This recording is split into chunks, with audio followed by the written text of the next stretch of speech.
ભરૂચ જિલ્લામાં મનરેગા યોજનામાં મોટું કૌભાંડ બહાર આવતા તંત્ર હરકતમાં આવ્યું છે, જે અંદાજે 7.30 કરોડના કૌભાંડની આશંકા વ્યક્ત કરવામાં આવી છે, જે ભરૂચ જિલ્લાના 58 ગામોને આવરી લે છે।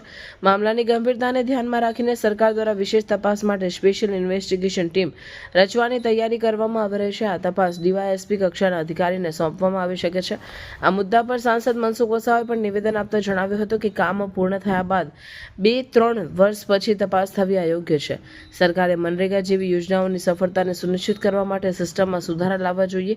હવે જોવું એ રહ્યું કે દાહોદ બાદ જિલ્લામાં બહાર આવેલા મનરેગા કૌભાંડમાં આગામી દિવસોમાં અન્ય કયા નામો ખુલે છે અને કયા પ્રકારની કાર્યવાહી થાય છે।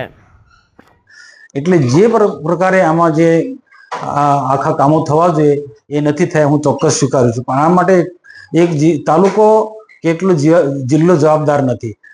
આ યોજના પાછળ સક્સેસ જોડાવવું હોય તો ગાંધીનગર લેવલથી જ, રાજ્ય સરકાર લેવલથી જ આના માટે ચોક્કસ પ્રકારના કાર્યક્રમો બનાવવા પડે। આમાં બધા જ લોકોનું કંઈ ને કંઈ અંશે આમાં મિલીભગત હોય છે।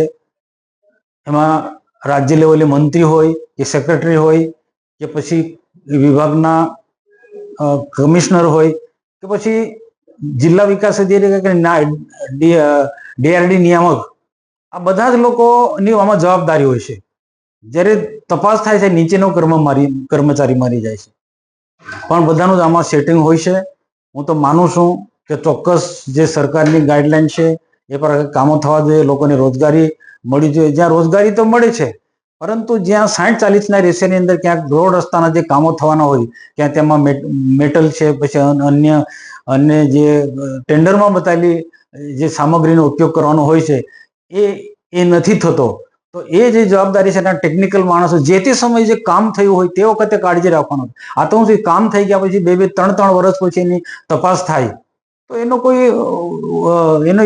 સારી રીતના તપાસ થવાની પણ નથી। આમાં કેટલાક આખર પછી નીચેના માણસો મરી જાય, જે મોટા જે માણસો આમાં ઇન્વોલ્વ છે તો બચી જવાના છે।